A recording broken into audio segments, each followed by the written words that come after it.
Hello everyone, how are you? I hope that you will be very fine and I am also very fine. Today I am going to discuss kinematics chapter. In last class I have already taught about rest and motion. Today I am going to discuss problems related to rest and motion, and then after I will discuss about distance and displacement. तो चलिए आज हम लोग पढ़ते हैं। Last class आपको मैंने बताया था कि रेस्ट एंड मोशन क्या होता है। काइनेमेटिक्स में मैंने बताया था कि रेस्ट एंड मोशन क्या होता है। रेस्ट एंड मोशन क्या होता है उसमें मैंने आपको बताया था कि यदि पोजीशन वेक्टर किसी पार्टिकल का टाइम के साथ चेंज कर जाता है तो पार्टिकल मोशन में कहलाएगा, अदरवाइज एट रेस्ट। कहने का मतलब कि यदि पोजीशन वेक्टर किसी पार्टिकल का टाइम के साथ चेंज करता है तो मोशन में कहलाएगा, यदि टाइम के साथ चेंज नहीं करता है तो वो रेस्ट में होगा। इतना मैंने आपको बताया था। चलिए उसी से रिलेटेड आज मैं क्वेश्चन एक बताने जा रहा हूं आपको। मैंने लास्ट क्लास से ये भी बताया था कि रेस्ट एंड मोशन जो होता है रिलेटिव टर्म्स होता है और ये किस पे डिपेंड करता है, फ्रेम ऑफ रेफरेंस पर डिपेंड करता है कि आप मोशन कहां से देख रहे हैं। जैसे मैंने आपको बोला कि व्हाट इज योर पोजिशन, तो ये मीनिंगलेस क्वेश्चन है। जब तक आपको ये पूछा ना जाए कि किसके रेस्पेक्ट में, तब तक बताना मुश्किल है। तो जब भी आपसे कोई पूछता है कि व्हाट इज योर पोजीशन, तो सबसे पहले यही उनसे पूछना है कि बताइए किनके किसके रेस्पेक्ट में आप पूछ रहे हैं। क्लियर है ना। जब तक आपको रिफरेंस फ्रेम नहीं बताया जा रहा है तब तक ये बताना मुश्किल है। क्लियर है। तो चलिए आज हम देखते हैं। जैसे मान करके चलिए कि हमारे पास एक बस है। बस में दो पैसेंजर जो है अपने सीट पर बैठा हुआ है और बस कितने स्पीड से जा रही है 10 मीटर पर सेकंड से जा रही है और एक पर्सन जो है ग्राउंड पर रेस्ट में खड़ा है। देख लीजिए, ग्राउंड पर रेस्ट में खड़ा है, मतलब रोड पर खड़ा है। क्लियर है ना। और रोड कहाँ होता है, ग्राउंड पे होता है। तो जो रोड के रेस्पेक्ट में होगा वही क्या होगा, ग्राउंड के रेस्पेक्ट में होगा। अब यहां पर देखिए क्वेश्चन आपसे यही पूछ रहा है, व्हिच ऑफ द फॉलोइंग, ये बहुत इंपॉर्टेंट क्वेश्चन है इसलिए ध्यान रखना है। इस टाइप का थ्योरेटिकल क्वेश्चन आपको पूछा जाता है। कहता है which of the following is are correct for the figure shown, यानी जो फिगर में दिखाया गया है इसी के बारे में ये क्वेश्चन दिया हुआ है। ऐसे आपको एग्जाम में 2-4 ही ऑप्शन होता है, लेकिन मैं आपको ज्यादा ऑप्शन इसलिए डाल दिया हूं कि इसमें से कोई 4 ऑप्शन को उठा करके डाल देगा। क्लियर है ना। और आपसे पूछेगा कौन सा करेक्ट है। तो चलिए देखते हैं। यहां पर कहता है पोजीशन ऑफ सी, सी का position with respect to rod is at rest. कहता है कि रोड के रेस्पेक्ट में सी का पोजीशन रेस्ट में होगा। ये सही है कि गलत है।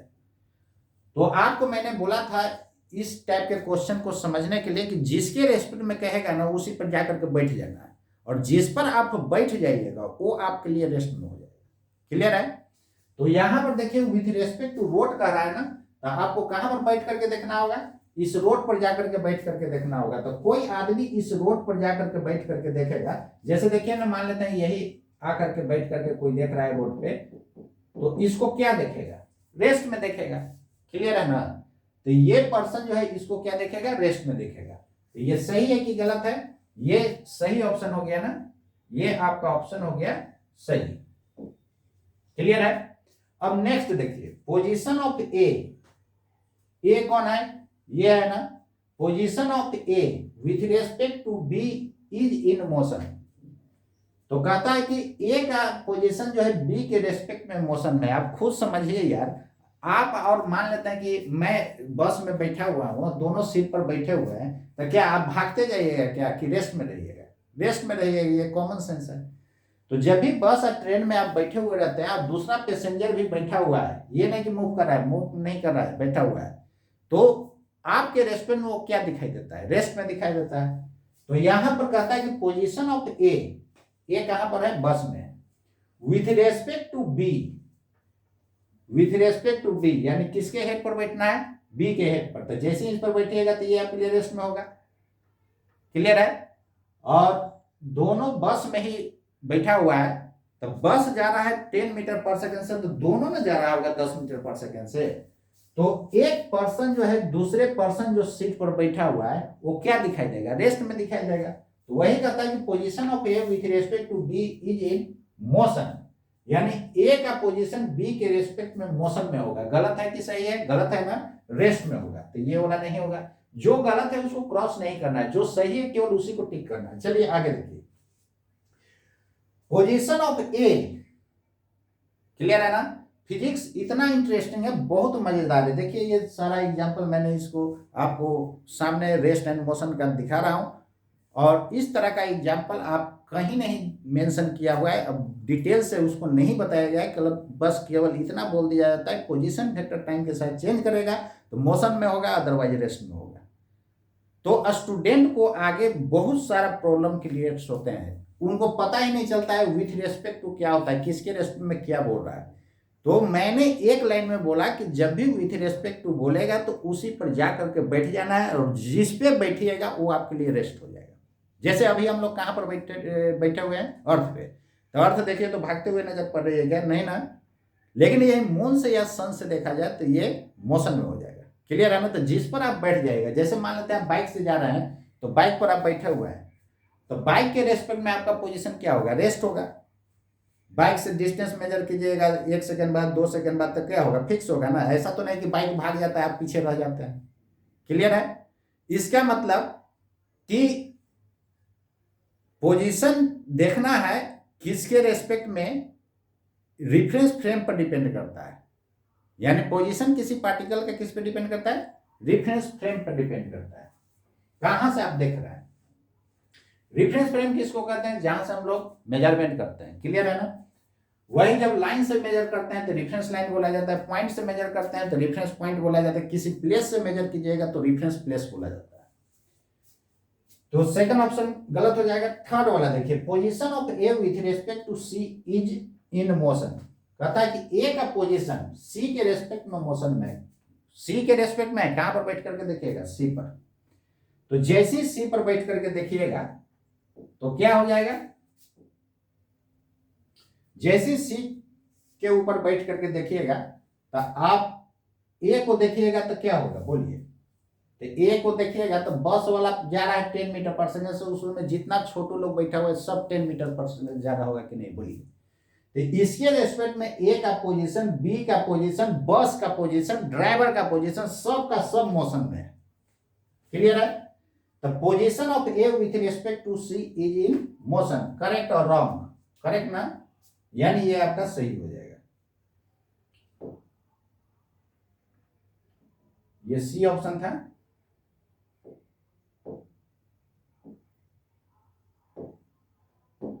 ये सी ऑप्शन था।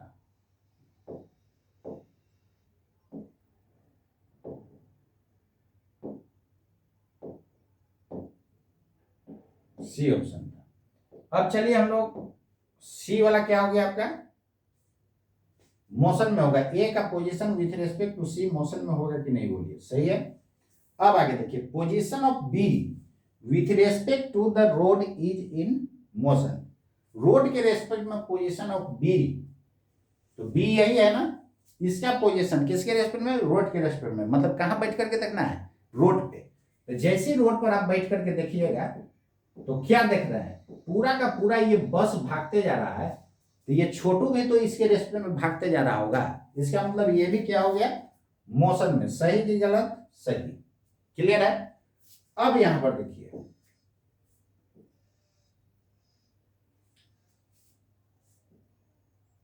अब चलिए नेक्स्ट देखिए, position of A with respect to bus is at rest. A का पोजीशन जो है कहता है कि बस के रेस्पेक्ट में रेस्ट में। अरे यार बस पर ही बैठा हुआ है, तो मैंने क्या बोला कि जिस पर आप बैठ जाइएगा वो आपके लिए रेस्ट हो जाएगा, वो आपके लिए क्या हो जाएगा, रेस्ट हो जाएगा। तो कहता है position of A with respect to bus is at rest. A का पोजीशन देखिए, चाहे बी का पोजीशन देखिए, चाहे ड्राइवर का पोजीशन देखिए, सब बस के रेस्पेक्ट में क्या है, रेस्ट में है, क्योंकि बस में वो क्या है, सीट पर बैठा हुआ है, क्लियर है ना। वही सीट पर न बैठ करके चलना शुरू कर देगा बस में, तब बस के रेस्पेक्ट में उसका पोजीशन क्या हो जाएगा बच्चा, मोशन में हो जाएगा, क्लियर है ना। जैसे देखते हो जाएगा ट्रेन में लोग चढ़ा हुआ रहता है और चलते रहता है ट्रेन में, तो उस केस में ट्रेन के रेस्पेक्ट में उसका क्या हो जाएगा, पोजीशन मोशन में हो जाएगा। लेकिन पैसेंजर यदि सीट पर बैठा हुआ है तो ट्रेन के रेस्पेक्ट में क्या होगा, रेस्ट होगा। क्लियर होगा ना। लेकिन जो आदमी ग्राउंड पर बैठा हुआ है, तो ग्राउंड से जो ट्रेन, मूविंग ट्रेन को देख रहा है, ट्रेन लग रहा है कि भागते जा रहा है, तो उसमें जितना पैसेंजर होगा वो भी ना भागते जा रहा है, तो क्या हो जाएगा, मोशन हो जाएगा। किसके रेस्पेक्ट में, रोड या ग्राउंड या रेलवे ट्रैक के रेस्पेक्ट में। क्लियर है। चलिए देखिए आगे। तो position vector, sorry, position of A with respect to bus is at rest. सही गलत, सही, क्योंकि सीट पर बैठा हुआ है, तो ये आपका हो जाएगा सही। क्लियर, यहां तक किसी को कंफ्यूजन नहीं ना। तो चलिए आगे हम लोग देखते हैं। तो आगे हम लोग देखते हैं क्या सब होता है। ये वाला देखिए, ये तो हो ही गया। एफ में हम लोग देखेंगे। चलिए एफ और जी के बारे में हम लोग देखेंगे क्या सब होता है।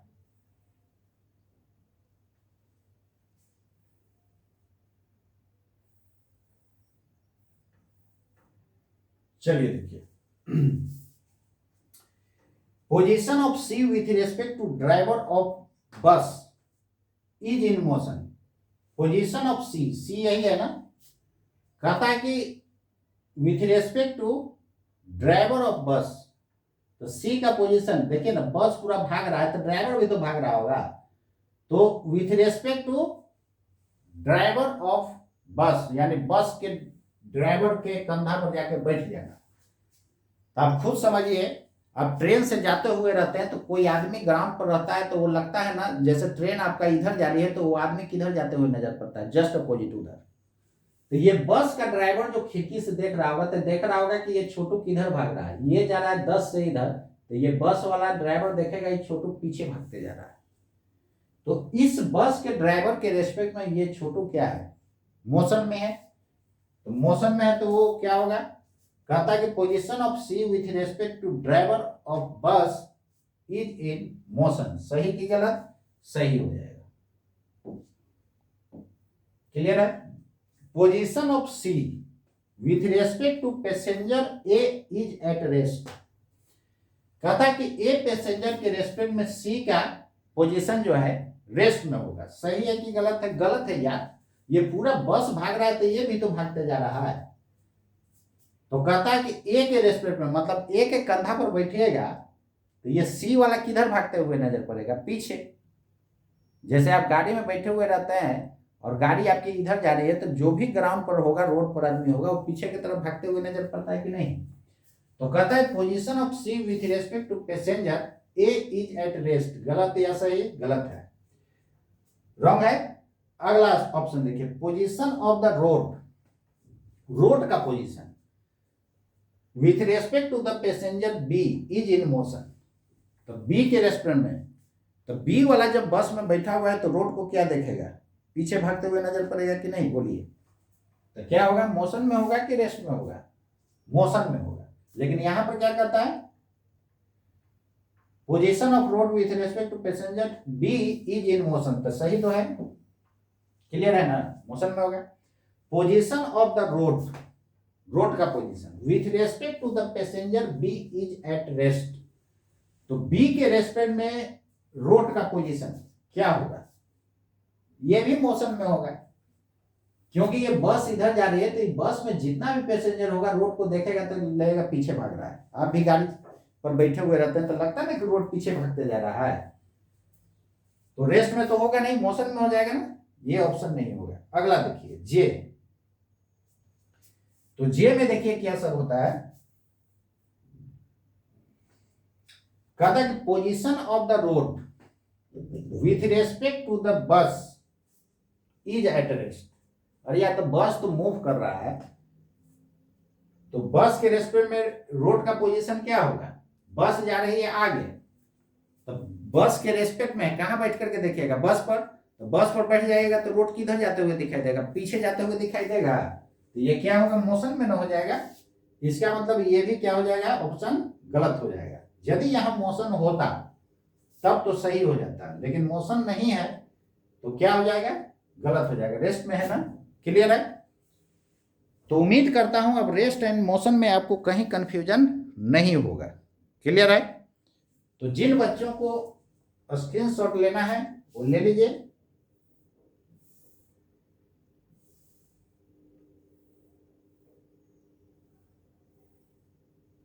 स्क्रीनशॉट लीजिए या नोट कर लीजिए, ले लीजिए जल्दी से, कर लिए। देखिए जी तक आप स्क्रीनशॉट ले लीजिए, फिर नेक्स्ट छोटा हो गया है, बड़ा करता रहा हूं।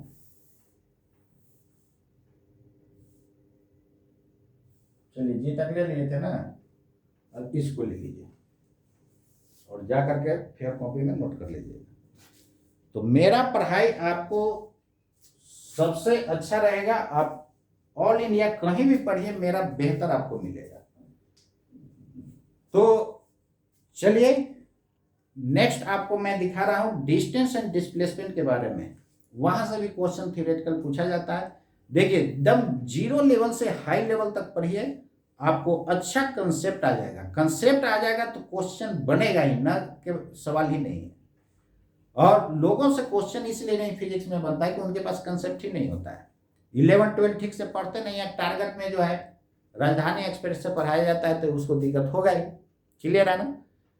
तो टारगेट बैच के लिए तो हम भी शॉर्ट में पढ़ाते हैं, लेकिन इतना भी शॉर्ट नहीं कि उसको दिक्कत होगा, ईच स्टूडेंट को समझ में आता है। तो चाहे फाउंडेशन बैच हो या टारगेट बैच हो, मेरे बैच के 90% बच्चों को बुझाता है, 90 to 95%। 5% को क्यों नहीं बुझाता है, कारण है वो इरेगुलर रहते हैं, जिनके कारण उनको नहीं बुझाता है। लेकिन बाकी जगह देखिएगा 10% को ही बुझाता है, 10 से 20% को, बाकी किसी को बुझाता ही नहीं, क्लियर है ना। ये रियल बात बता रहा हूं, फिजिक्स में यही हल होता है सब, ठीक है।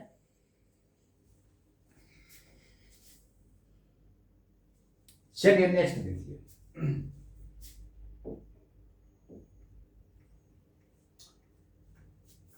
नेक्स्ट में हम लोग देखने जा रहे हैं डिस्टेंस एंड डिस्प्लेसमेंट क्या होता है। तो हेडिंग आप लोग दीजिएगा distance and displacement.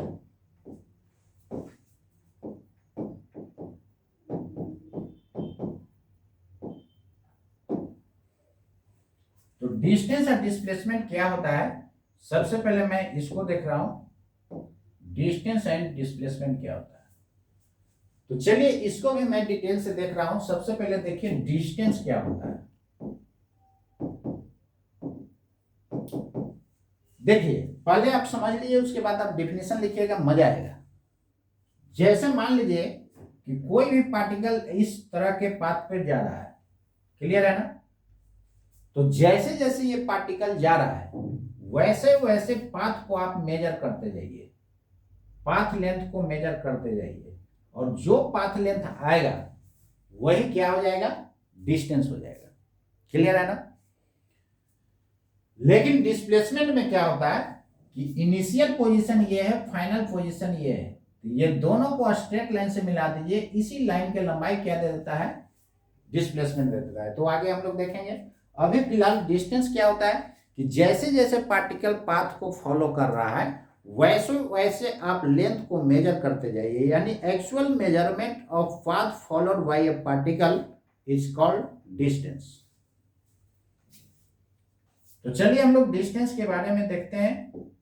Actual measurement of path followed by A particle is called distance. तो लिखिएगा the actual measurement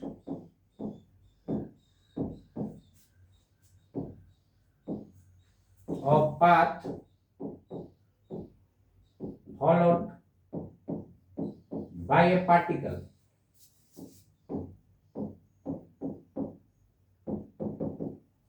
is called distance। यानी जैसे जैसे पार्टिकल मूव कर रहा है वैसे वैसे पाथ को मेजर करते जाइए, वही क्या हो जाएगा, डिस्टेंस हो जाएगा। एज फॉर एग्जाम्पल, जैसे देखिए पार्टिकल ऐसे जा रहा है, ये क्या हो जाएगा, टोटल पाथ को लेंथ को मेजर कर लेंगे, वही क्या हो जाएगा, डिस्टेंस हो जाएगा, क्लियर है ना। इसका डायरेक्शन देखिए फिक्स है क्या, नहीं, फिक्स डायरेक्शन नहीं है। तो वेक्टर में मैंने आपको बताया था कि वेक्टर होने के लिए 3 बात होना चाहिए। याद कीजिए, आपको वेक्टर में मैंने बताया था सबसे पहले मैग्नीट्यूड होना चाहिए। मैग्नीट्यूड का हम लोग 3 नाम देखे थे, मॉडुलस, वैल्यू और मैग्नीट्यूड। मैग्नीट्यूड का मतलब मैंने बताया था ज्योमेट्रिकल लेंथ होता है। उसके बाद मैंने बोला था स्पेसिफाइड डायरेक्शन। स्पेसिफाइड कहने का मतलब फिक्स डायरेक्शन होना चाहिए, इसका फिक्स डायरेक्शन है क्या, नहीं। और थर्ड में मैंने बोला था लॉ ऑफ वेक्टर एडिशन को क्या होना चाहिए, ओबे होना चाहिए। लेकिन यहाँ पर फिक्स डायरेक्शन नहीं है। जब फिक्स डायरेक्शन नहीं है तो क्या इसको आप वेक्टर बोल सकते हैं क्या, नहीं बोल सकते हैं। तो इसीलिए बोला जाता है कि डिस्टेंस जो है स्केलर क्वांटिटी होता है। डिस्टेंस क्या होता है, स्केलर क्वांटिटी होता है। तो आप रेड से क्या करते जाइएगा, स्टार मारते जाइएगा। आप एग्जाम में देखिएगा सारा स्टार पॉइंट वाला मेरा क्वेश्चन जो है एग्जाम में आपको मिलेगा, सिमिलर टाइप का लगेगा, सारा क्वेश्चन आपको आउट हो गया। तो चलिए देखिएगा, तो मेन पॉइंट यहां से हम लोग के क्या मिला कि distance has no fix direction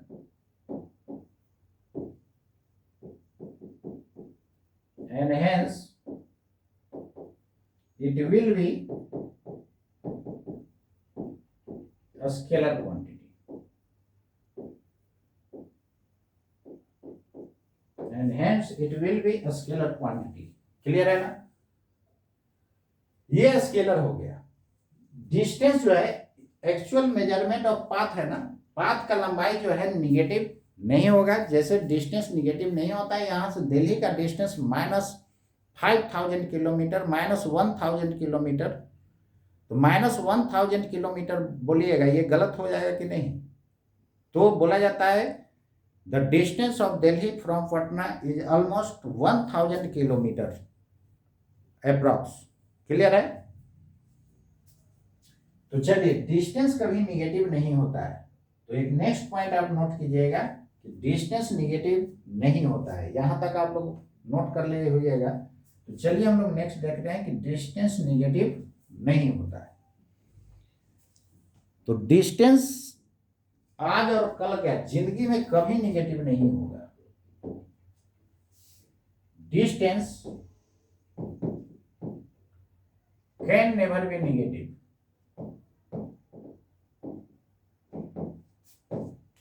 can never का मतलब आज और कल क्या जिंदगी में कभी नहीं। Can never be negative, can never be negative. Minus भी का मतलब निगेटिव होता है, प्लस भी मतलब पॉजिटिव होता है। यानी आज और कल का जिंदगी में कभी ये निगेटिव नहीं होगा। क्लियर है ना। तो डिस्टेंस कभी निगेटिव नहीं होता है, समझ गए होइएगा आप लोग। चलिए अब इसका यूनिट एंड डायमेंशन हम लोग देख लेते हैं कि डिस्टेंस का यूनिट एंड डायमेंशन क्या होता है। देखिए, यूनिट एंड डायमेंशन फर्स्ट में आपको इसलिए दिया हो रहा था कि उसको पढ़ना जरूरी होता है। उसी के हेल्प से आगे भी हम लोग पढ़ते हैं, उसका यूज आगे आएगा। यूनिट एंड डायमेंशन हो गया, वेक्टर हो गया, कोई ऐसा चैप्टर नहीं है जहां यूज नहीं आएगा। इसलिए ये दोनों चैप्टर को मैंने पहले में आपको पढ़ा जाता है, पहले इसी को पढ़ा जाता है। उसके बाद जो है मेरा पढ़ाने का यही सिस्टमेटिक तरीका है। पहले हम वेक्टर को पढ़ाते हैं, उसके बाद unit and dimension, error in measurement, उसके बाद motion in straight line, motion in plane, इसी को हम लोग काइनेमेटिक्स बोल रहे हैं। उसके बाद लॉज ऑफ मोशन में एंट्री करते हैं।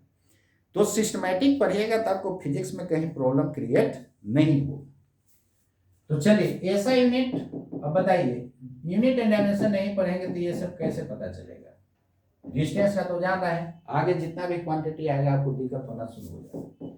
सीजीएस यूनिट सेंटीमीटर, ऐसे होता है 4 यूनिट सिस्टम होता है, एफपीएस होता है, एमकेएस होता है, एसआई होता है, सीजीएस होता है। इसको डिटेल से आपको मैंने यूनिट एंड डायमेंशन बता चुका हूं।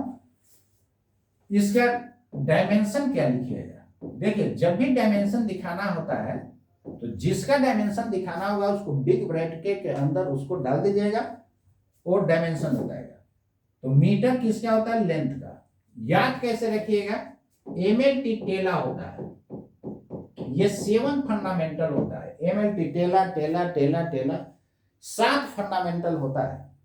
अब 7 में देखिए MLT तक, M for mass, L for length, T for time, MLT तक फर्स्ट लेटर लिया जाता है। डायमेंशन में क्या लिया जाता है बच्चों? फर्स्ट लेटर लिया जाता है। लेकिन टेला का टेम्परेचर का भी टी लिख दीजिएगा तब टाइम और टेम्परेचर में कंफ्यूजन हो जाएगा। इसलिए साइंटिस्ट लोग डिसाइड क्या किए कि MLT तक फर्स्ट लेटर लिया जाए और टेला का सबका ऐसा यूनिट लिया जाए। क्लियर है ना? जो कि आप यूनिट एंड डायमेंशन में डिटेल से पढ़े रहिएगा और मैंने भी पढ़ा चुका हूं, उसको आप जाकर के देख लीजिएगा। चलिए देखिए इसका नेचर क्या होगा। नेचर जो होता है वेक्टर होता है, सॉरी नेचर क्या होता है? स्केलर, क्योंकि स्पेसिफाइड डायरेक्शन नहीं है। तो इसका नेचर क्या हो जाएगा? Scalar quantity. इतना बात याद रखना। क्लियर है? तो नोट कर लीजिएगा इसको।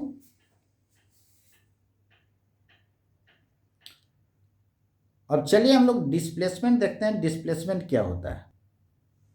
चलिए हम लोग डिस्प्लेसमेंट देखते हैं, डिस्प्लेसमेंट क्या होता है। क्लियर हो गया ना? एक पॉइंट इसमें और लिख लीजिए, उसके बाद हम लोग डिस्प्लेसमेंट पे आते हैं।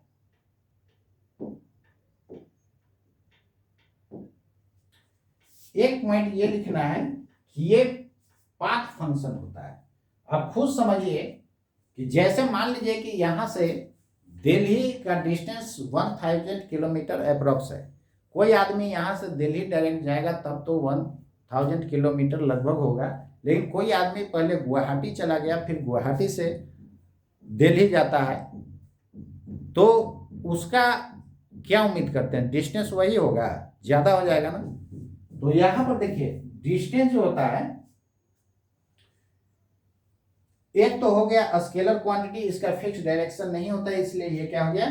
स्केलर क्वांटिटी का डिस्टेंस पाथ पे डिपेंड करता है। आप किस पाथ से जा रहे हैं इस पे डिपेंड करता है।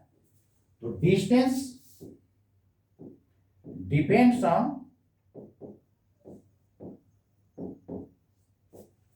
पाथ and hence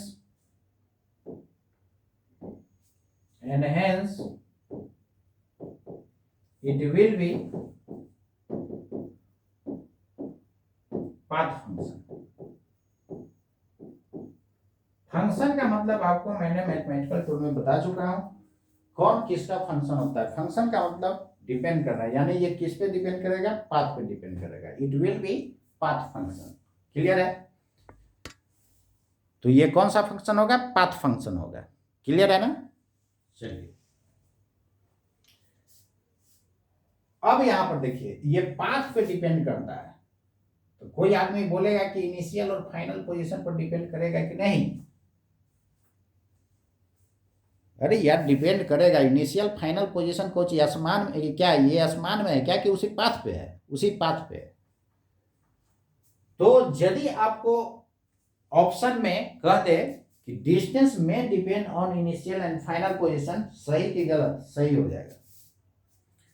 तो डिस्टेंस, या ऐसे लिख देगा distance also depends on initial and final position, तो ये करेक्ट या रॉन्ग? करेक्ट हो जाएगा, क्योंकि ये इनिशियल और फाइनल पोजीशन कहां पे है? पाथ पर ही है। जैसे आपसे हम पूछेंगे कि आपका डिस्टेंस ट्रैवल कितना हुआ, या आपसे कोई पूछता है कि आपका डिस्टेंस ट्रैवल, आपके द्वारा डिस्टेंस ट्रैवल कितना हुआ, तो सबसे पहले उससे पूछिएगा कि यार बताओ ना कहां से कहां तक। ऐसे आपसे पूछा जाए कि आपके द्वारा कितना डिस्टेंस ट्रैवल हुआ, आप बता सकते हैं क्या? जब तक आपको ये मेंशन नहीं है कि कहां से और कहां तक, तब तक आप कैसे बताइएगा? जैसे मान लीजिए कि यहां से दिल्ली आप गए और कोई बोलेगा कि डिस्टेंस ट्रैवल जो है क्या हुआ आपका, वहां पूछेगा दिल्ली में उतरिएगा तो उसे पूछिएगा कि कहां से कहां। यदि बनारस से कहेगा दिल्ली तो वहां से वहां लेंगे, पटना से कहेगा तो पटना से लेंगे।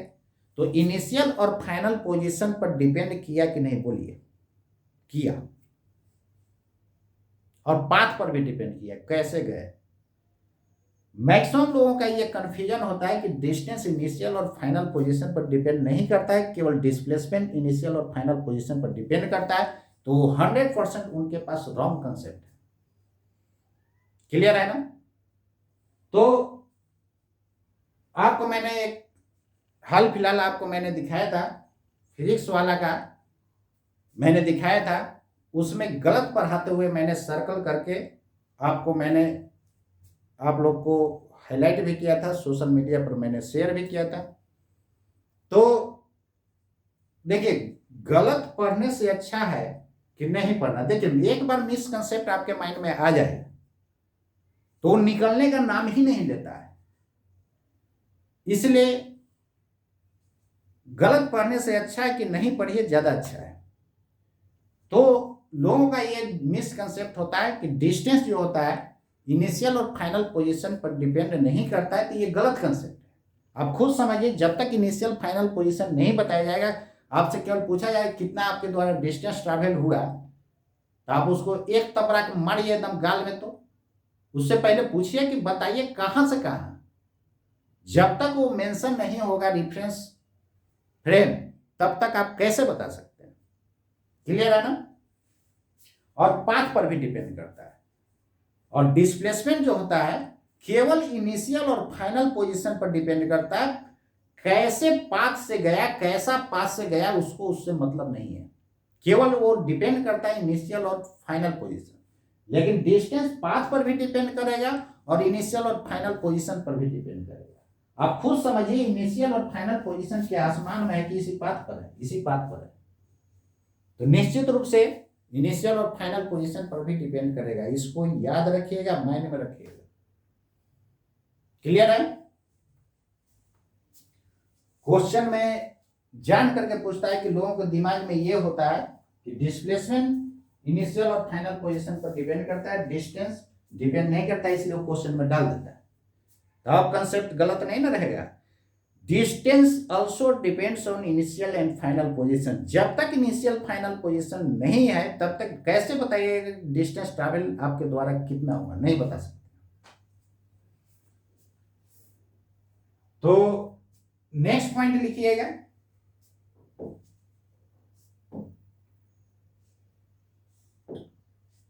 Next point, distance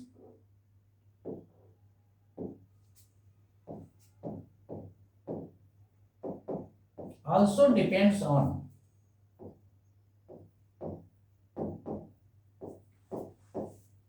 initial and final position.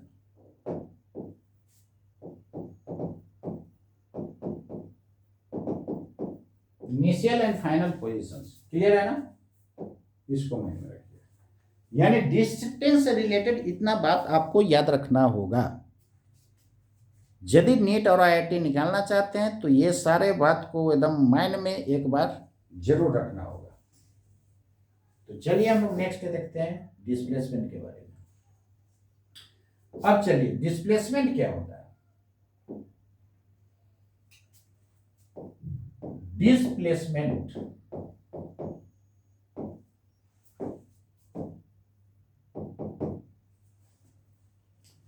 देखिए, डिस्प्लेसमेंट आप लोग बच्चे से पढ़ते आ रहे हैं। बच्चे से कहने का मतलब आप 10th के पहले की बात माइंड में रखिएगा। जब भी मैं बच्चे से बोलूंगा तो समझना है 10th के पहले की बात।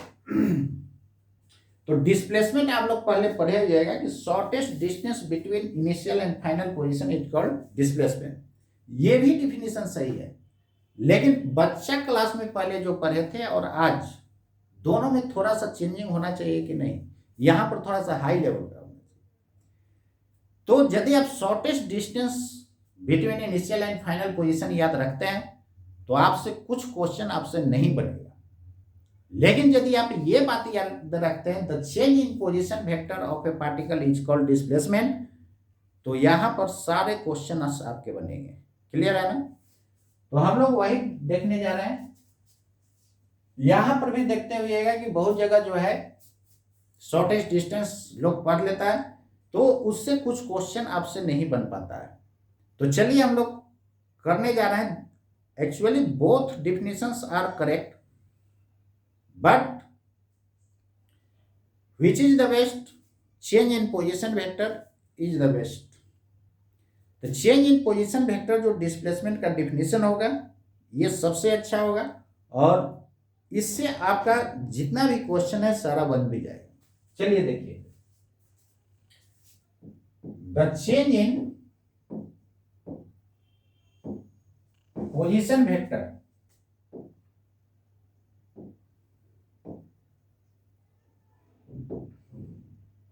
कलरफुल बनाने में आपको पढ़ने में अच्छा लगेगा। The change in position vector, आप लोग भी कलरफुल बना लीजिएगा। Position vector of A particle, position vector of A particle. Position vector आपको वेक्टर में डिटेल से पढ़ाया गया था, उसको आप लोग एक बार देख लीजिएगा। The change in position vector of A particle is called displacement.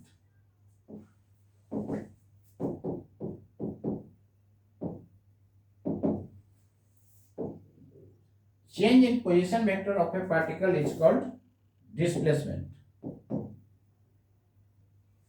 Clear है? इसका क्या मतलब हुआ? चलिए देखिए इधर, जैसे मान लीजिए कि ये बाई एक्सिस है, ये एक्स एक्सिस है, और जेड एक्सिस एक्चुअली इधर होता है। जेड एक्सिस किधर होता है बच्चों? एक्चुअली इधर होता है, लेकिन हवा में लाइन ड्रॉ नहीं होता है, इसलिए इसको हम लोग झुका देते हैं, तो इधर हो जाएगा जेड एक्सिस। क्लियर है? अब यहां पर ध्यान दीजिए, इधर मान लीजिए कि कोई पार्टिकल जो है अभी अभी पी पॉइंट पर है। कहां पर है? पी पॉइंट पर है। पी पॉइंट पर कोई पार्टिकल है जिसका कोऑर्डिनेट जो है x1 y1 z1 है, और दूसरा पार्टिकल जो है मान लीजिए कि क्यू पॉइंट पर है। सॉरी, दूसरा पार्टिकल नहीं, वही पार्टिकल अभी अभी पी पर था, पी से गया है क्यू पर, यानी वही पार्टिकल शुरू में जो पी पर था अब चला गया है कहां पे? क्यू पर, जिसका कोऑर्डिनेट है x2 y2 z2। क्लियर है? तो अब ध्यान दीजिए, इधर ये पार्टिकल डायरेक्टली ऐसे भी जा सकता है, ये पार्टिकल ऐसे भी जा सकता है, ये पार्टिकल इधर भी जा सकता है। तो देखिए, पार्टिकल ऐसे भी जा सकता है, चलिए पार्टिकल ऐसे भी जा सकता है, पार्टिकल ऐसे भी जा सकता है, बहुत सारा पाथ है। बात समझ गए? पार्टिकल ऐसे भी जा सकता है, जितना मन है उतना पाथ बनाइए। देखिए ना, ऐसे ऐसे घूम के ऐसे फिर चला गया। क्लियर है? तो सबसे ज्यादा डिस्टेंस कौन होगा? ये। और सबसे कम कौन होगा? ये।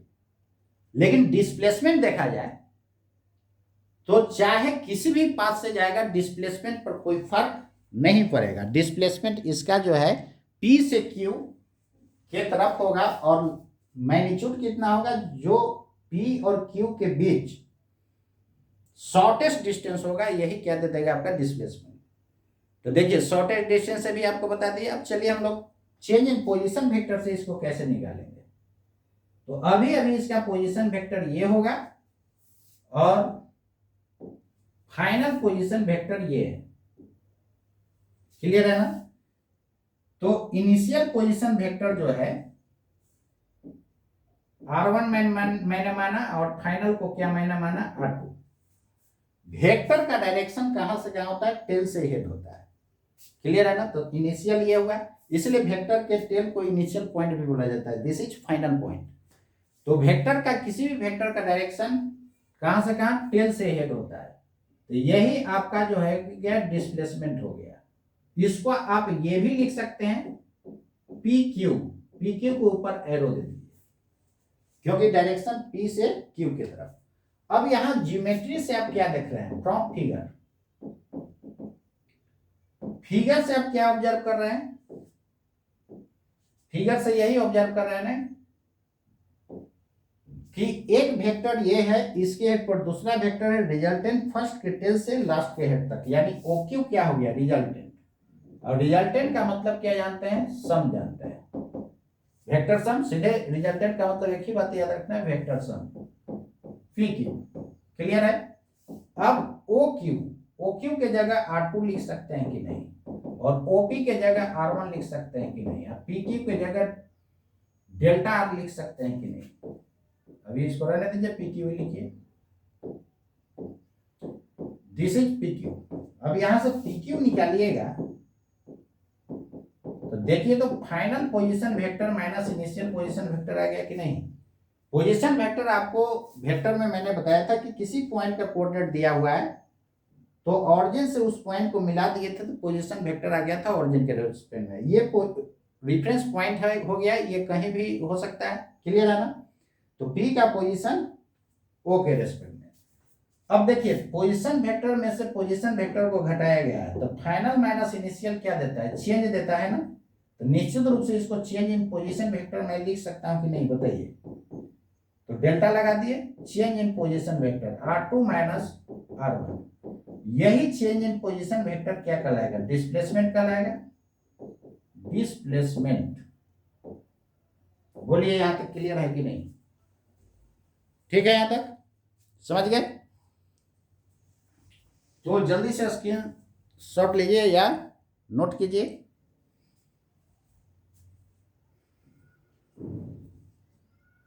अब बताइए, चेंज इन पोजीशन वेक्टर को हम लोग क्या बोल दिए, डिस्प्लेसमेंट बोल दिए। यही डिस्प्लेसमेंट हो गया ना PQ, change in position vector के क्या हो गया, बराबर हो गया।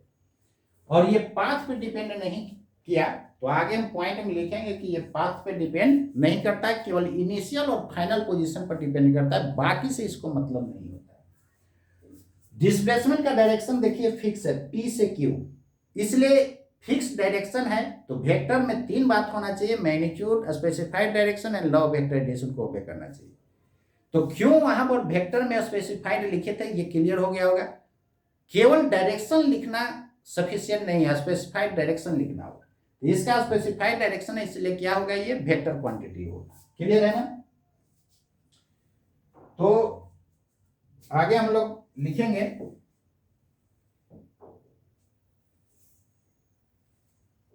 चलिए देखिए इधर फर्दर जो है आप क्या लिख सकते हैं, delta R is equal to R2 को क्या लिख सकते हैं। देखिए पोजीशन वेक्टर आपको R2 इज इक्वल टू क्या हो जाएगा, बताए थे वेक्टर में कि फर्स्ट में I कैप लगा दीजिएगा और सेकंड में J कैप और थर्ड में K कैप, और R1 क्या हो जाएगा, X1 I cap plus Y1 J cap plus Z1 K cap, यही होगा ना। क्लियर है।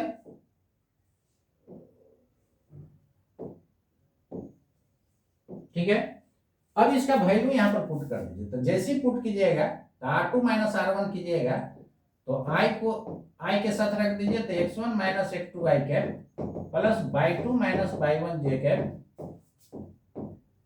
Plus Z2 minus Z1 K cap. अब इसको फर्दर आप लिख सकते हैं डेल्टा, ये भी एक तरह के तो चेंज है, फाइनल माइनस इनिशियल। 1 पहले आता है कि 2 पहले, 1 पहले आता है तब 2 आता है, तो 1 इनिशियल 2 फाइनल। ये भी चेंज है, चेंज इन x, इसको चेंज इन y, डेल्टा का मतलब चेंज, और ये हो गया चेंज इन z। याद रखिएगा डेल्टा का मतलब ही होता है चेंज, ये डेल होता है, ये डी होता है, सब का मतलब क्या होता है, चेंज इन। चेंज का मतलब होता है फाइनल माइनस इनिशियल, ऑलरेडी मैंने बता चुका हूं, फाइनल माइनस इनिशियल वेक्टर में ही बता चुके थे, ये पूरे फिजिक्स में ही हो जाएगा ऑपरेटर का। अब इसका मैग्नीट्यूड आपसे पूछेगा तो क्या हो जाएगा, अंडर रूट I के कोफिशिएंट का स्क्वायर, J के कोफिशिएंट का स्क्वायर, K के कोफिशिएंट का स्क्वायर। यहां से इंटरेस्टिंग पॉइंट मिला, कहने का मतलब कि देखिए ना, डिस्टेंस फॉर्मूला जैसे आप लगाते हैं दो पॉइंट के बीच, वही आ गया है ना। इसको आप लिख सकते थे क्या, आप लोग ऐसा भी लिख सकते थे,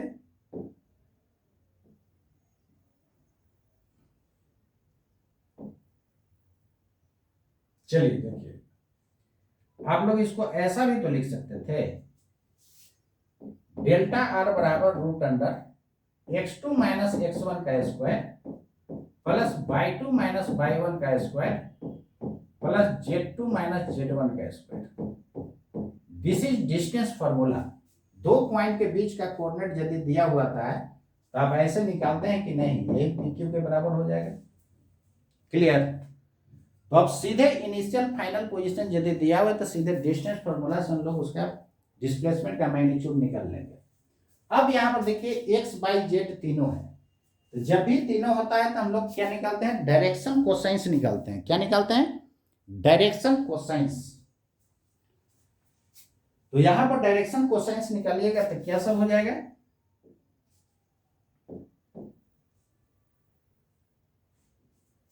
चलिए direction cosines,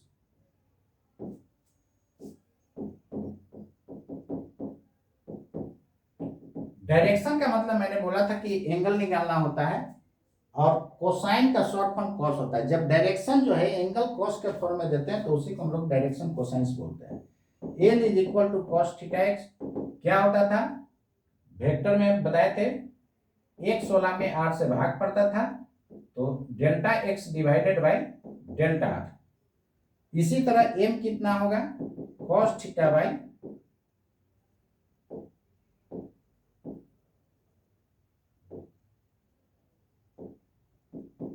cos theta y is equal to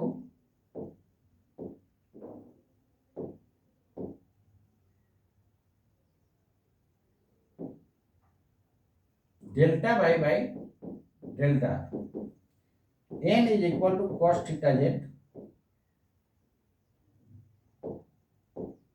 subscript में है, cos theta z is equal to delta z by delta। ये रहा आपका डायरेक्शन कोसाइंस।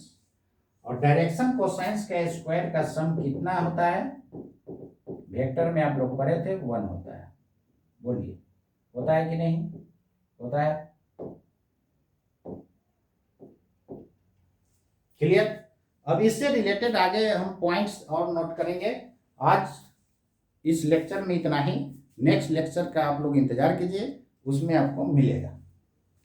और जिनको ऑफलाइन ज्वाइन करना है वो जितना जल्दी आप ज्वाइन कर सकते हैं। ऑफलाइन में और बेहतर मिलेगा, ये तो ऑनलाइन में इतना बेहतर दे रहा हूँ कि ऑल इंडिया कहीं आपको मैच नहीं करेगा, मेरा आगे रहेगा। और ऑफलाइन में समझिए पूरा आपका फिजिक्स का दुनिया दिखा देंगे, फिजिक्स क्या होता है, कभी आपको दिक्कत करने वाला नहीं है। ठीक है, जय हिंद, आज इतना ही।